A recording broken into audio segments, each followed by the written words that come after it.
अस्सलाम वालेकुम। तो आज का हमारा टॉपिक है that is the surgical site infection. Basically तो ये सर्जरी का टॉपिक है, लेकिन अगर हम इसको क्लिनिकली देखें तो ये डॉक्टर और पेशेंट दोनों के लिए इम्पॉर्टेंट है। So what is surgical site infection. अब आप नेम ही देख लें तो उसमें से आपको पता चल जाएगा कि इसका मतलब क्या है। इसका मतलब ये है कि अगर आप पेशेंट की सर्जरी कर रहे हैं और सर्जरी के बाद जो आपने वुंड दिया है उसको पेशेंट को, इंजेक्शन के बाद आप स्टिचेस लगाते हैं ना, तो वो एक वुंड बन जाता है। तो वहाँ पे कोई इन्फेक्शन हो रहा है तो उसको हम कहते हैं surgical site infection. So, infection of wound is defined as the invasion of organisms into the tissues following a breakdown of local and systemic host defenses। ठीक है, वुंड में इन्फेक्शन होगा, जैसे ही वुंड में इन्फेक्शन होगा तो बॉडी उसको response देगी इन the form of inflammation, and patient या जो पर्सन होगा उसको पता चल जाएगा देयर इज़ द इन्फेक्शन। तो हमें कैसे पता चलेगा? लेट्स सपोज नॉर्मली भी पर्सन के अंदर इन्फेक्शन होता है, ठीक है, तो हमें कैसे पता चलेगा कि एक पेशेंट है जिसकी सर्जरी हुई है उसके बाद उसको इन्फेक्शन हुआ है, तो वो इन्फेक्शन सर्जरी की वजह से है या पेशेंट को अपनी किसी और वजह से हो रहा है। तो ड्यूरेशन का इम्पोर्टेंस है यहाँ पे। लेट्स सपोज कि आपने एक पेशेंट की सर्जरी की है, ठीक है, आपने सर्जरी की, उसको बाद में आपने डिस्चार्ज कर दिया, वो अपने घर गया। 30 डेज़ के अंदर अगर आप पेशेंट वापस आ रहा है विद इन्फेक्शन, तो आप सस्पेक्ट कर सकते हैं कि ये जो इन्फेक्शन है ये आपकी सर्जरी की वजह से है। So surgical site infection is a infection that is present up to 30 days after a surgical procedure is done। ठीक है, विद इन 30 डेज़ अगर पेशेंट इन्फेक्शन के साथ प्रेजेंट हो रहा है तो सस्पेक्ट कर सकते हैं कि ये जो इन्फेक्शन है ये सर्जरी की वजह से है। लेकिन इसकी टाइम ड्यूरेशन 1 ईयर भी हो सकती है। अब 1 ईयर किन केसेस में होगी? आप देखते हैं कि काफ़ी ऐसी सर्जरीज़ होती हैं जिसमें हम कोई आर्टिफिशियल इम्प्लांट जो है पेशेंट के अंदर इंट्रोड्यूस करते हैं। जैसे बोन फ्रैक्चर हो जाता है तो हम आर्टिफिशियली जो आयरन की होती हैं प्लेट्स वगैरह वो लगाते हैं इनको इमोबलाइज करने के लिए, ठीक है, या आपने सुना होगा प्रोस्थेटिक वॉल्स। तो इस तरह की कोई चीज़ अगर हम पेशेंट के अंदर इंट्रोड्यूस कराते हैं, ठीक है, जिसको हम कहते हैं सर्जिकल इम्प्लांट, तो वो जो पेशेंट है अप टू 1 ईयर उसको चांसेस हो सकते हैं इन्फेक्शन के, ठीक है, अप टू 1 ईयर अगर वो इन्फेक्शन के साथ प्रेजेंट हो रहा है तो हम सस्पेक्ट कर सकते हैं कि either it is due to the infection of the surgery, ठीक है, सर्जरी की वजह से हुआ है, या उसके सर्जरी के अंदर जो हमने इम्प्लांट लगाया है सर्जिकल इम्प्लांट उसकी वजह से हो सकता है, ठीक है। तो टाइम ड्यूरेशन जो होती है वो इम्पॉर्टेंट होती है। देन हम आते हैं कि majority of the surgical site infections occur during the first 2 to 3 weeks after the surgery. लेकिन यूजुअली क्या होता है कि विद इन 2 to 3 वीक्स, मतलब एक मंथ के अंदर ही आपको पता चल जाता है कि इन्फेक्शन हुआ है। 2 to 5% of the operated patients can develop a surgical site infection. अब हम इसकी मज़ीद डिटेल देखने से पहले यहाँ पे कुछ टर्म्स देखेंगे जो कि इम्पोर्टेंट होते हैं इसको समझने में। एक टर्म होता है colonisation. What do you mean by colonisation? Colonisation का मतलब ये होता है कि कुछ ऐसे बैक्टीरिया होते हैं जो कि हमारे बॉडी के अंदर रहते हैं लेकिन कोई डिज़ीज़ काज नहीं करते। देखें, बैक्टीरिया का नाम आते ही आपके दिमाग में ये आता है कि ये डिज़ीज़ काज करेगा, इन्फेक्शन काज करेगा, लेकिन ऐसे भी बैक्टीरिया होते हैं जो कि पैथोजन से, लेकिन हमारे डिज़ीज़ के अगर वो सर्टेन पार्ट्स में प्रेजेंट हैं तो वो डिज़ीज़ काज नहीं कराते। हाँ, लेकिन अगर वो उस जगह से निकल के किसी दूसरी पार्ट में जाएँ तो वो हो सकता है कि वो डिज़ीज़ काज करें। आपने माइक्रोबायोम एक टर्म सुना होगा, नॉर्मल फ्लोरा, यही है नॉर्मल फ्लोरा। इसका मतलब ये होता है कि बैक्टीरिया बॉडी के अंदर प्रेजेंट होते हैं लेकिन वो हमारे डिज़ीज़ काज नहीं करते। असल में ये ऐसा क्यों होता है? वो जो बैक्टीरिया होते हैं ना वो इसे हमारी बॉडी के साथ ना एक पार्टनरशिप करते हैं। वो अपना फ़ायदा जो है वो खुद भी फ़ायदा लेते हैं और हमें भी फ़ायदा देते हैं, इस वजह से वो डिज़ीज़ काज नहीं करते। इसको हम कहते हैं कोलोनाइजेशन। अब इसकी इंपॉर्टेंस क्या है ये हम आगे जाके देखेंगे। देन आती है कंटामिनेशन। आपको तो पता है कंटामिनेशन क्या होती है, कि it is a transient non intended exposure of the wound to the microbes. Contaminated, हम यहाँ पे वुंड की डिस्कस करें कि वुंड जो है उसको कोई माइक्रो ऑर्गेनिज्म जो उसमें वो एक्सपोज हो जाए। Varying concentration of bacteria is possible, time of exposure is less than 6 hour, SSI prophylaxis is the best strategy. Finally infection, अगर वुंड कंटामिनेट हो जाए तो पॉसिबल है कि वहाँ पे वो इन्फेक्शन कराएगा, invasion and the multiplication of organism. और जहाँ पे इन्फेक्शन होता है वहाँ पे बॉडी रिस्पॉन्स देती है in the form of inflammation. So there will be the systemic and the local size of inflammation. Then there is a bacteremia, presence of microorganisms in blood, systemic inflammatory response syndrome, systemic manifestation of sepsis. Sepsis क्या होती है? Blood poisoning. Blood poisoning का मतलब क्या होता है कि body के अंदर, ब्लड के अंदर ऑर्गेनिजम्स आ जाते हैं, फिर क्या होता है कि बॉडी जो होती है उसको रिस्पॉन्स देती है in the form of inflammation. लेकिन अगर वो इन्फ्लेमेशन जो है वो कंट्रोल ना हो, डिसरेगुलेटेड हो, then it will cause the systemic inflammatory response syndrome.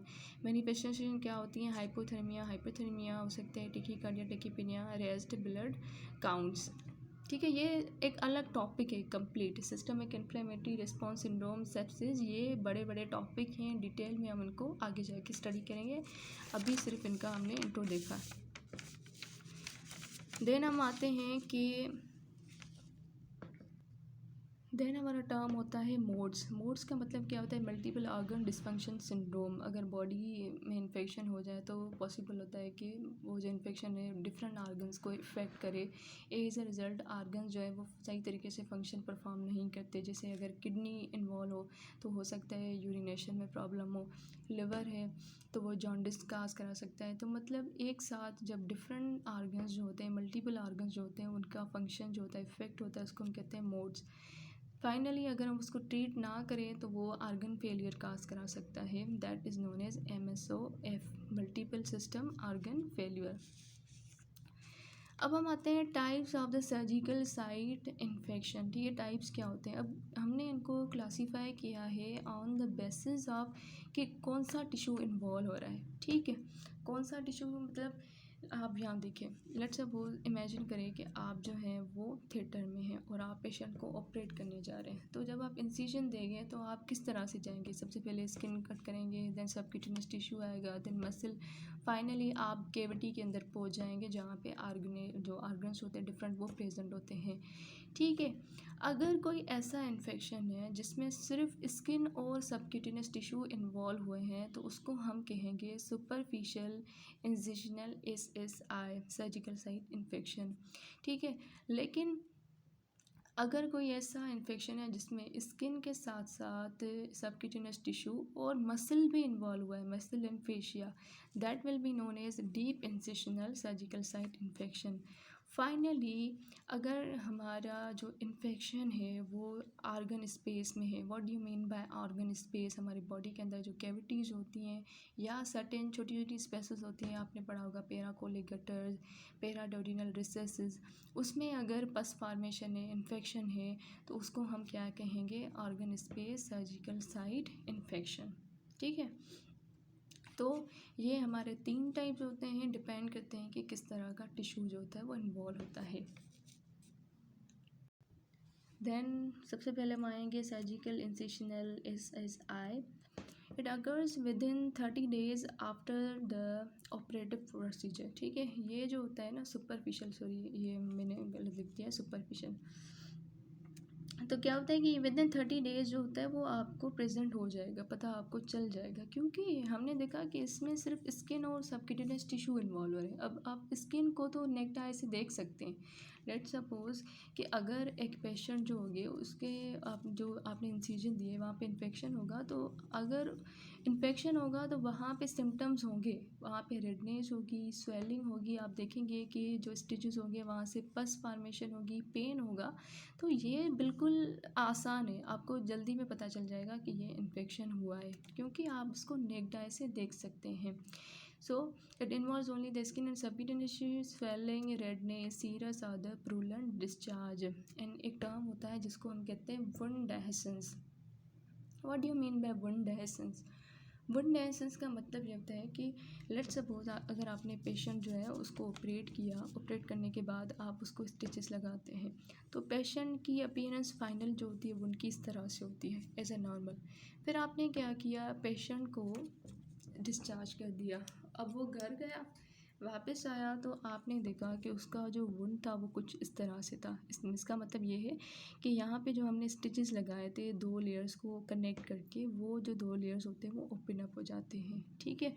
तो इन्फेक्टेड वुंड में ये होता है कि स्टिचेस उनको होल्ड नहीं कर पाते, ठीक है। वुंड जो होता है वो ओपन हो जाते हैं, एक फ्लैप का स्किन एक साइड पे, दूसरा फ्लैप दूसरी साइड पे, और बीच में आपको जो नीचे वाले स्ट्रक्चर्स होते हैं मसल्स वगैरह वो भी ज़ाहिर होती है, यहाँ पे आपकी पस फॉर्मेशन होगी, तो इसको हम कहते हैं वुंड एसेंस, ठीक है। ये नॉर्मल अपीयरेंस है।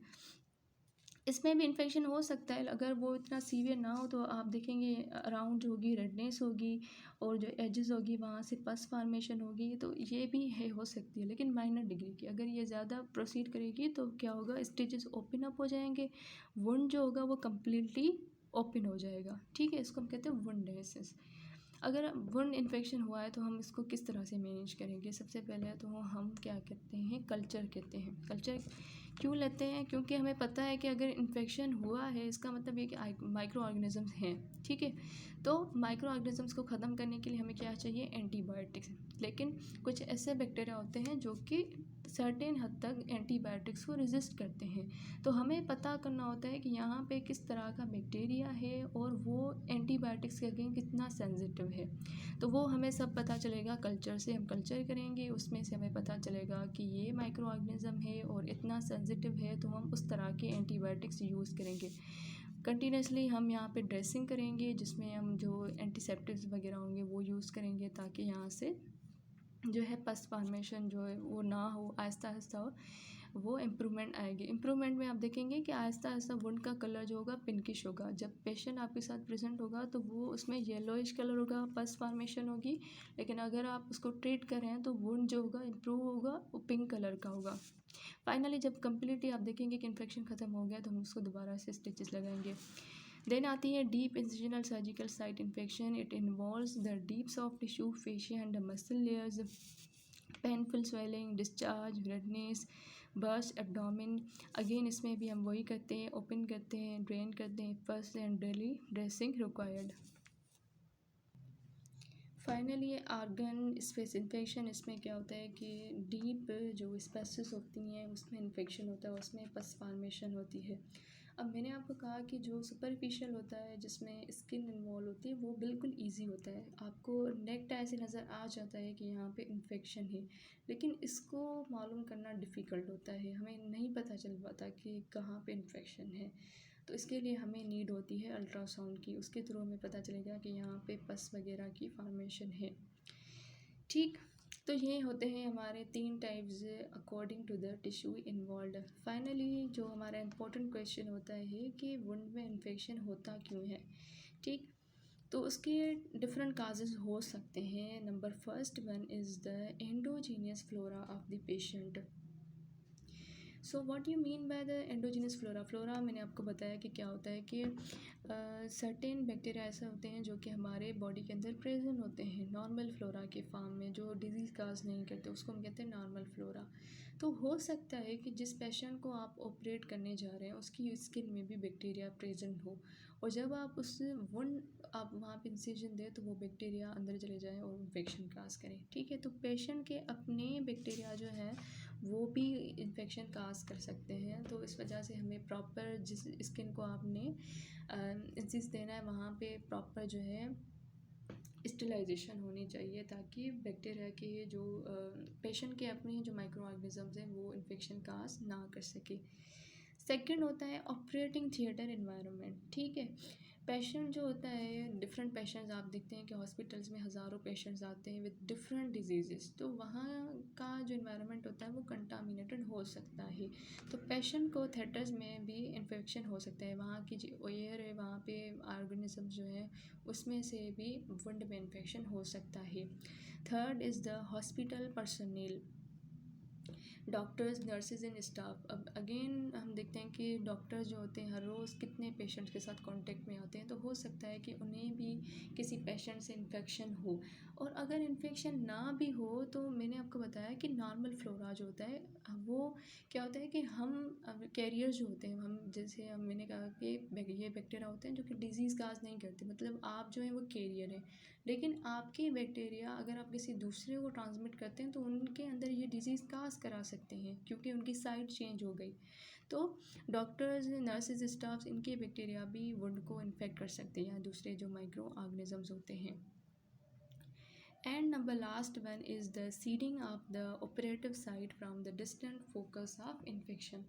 इसमें क्या होता है कि मैंने आपको कहा कि हम क्या करते हैं, कुछ ऐसी सर्जरीज होते हैं जिसमें हम कोई आर्टिफिशियल चीज़ जो होती है अंदर इम्प्लांट करते हैं, जिसको हम कहते हैं सर्जिकल इम्प्लांट। तो हो सकता है कि वो कंटामिनेटेड हो, उसमें माइक्रो ऑर्गेनिजम्स हो और इसकी वजह से भी इन्फेक्शन हो सकता है। So these are the some important points regarding the surgical site infection. Thank you. अगले टॉपिक में हम मिलेंगे।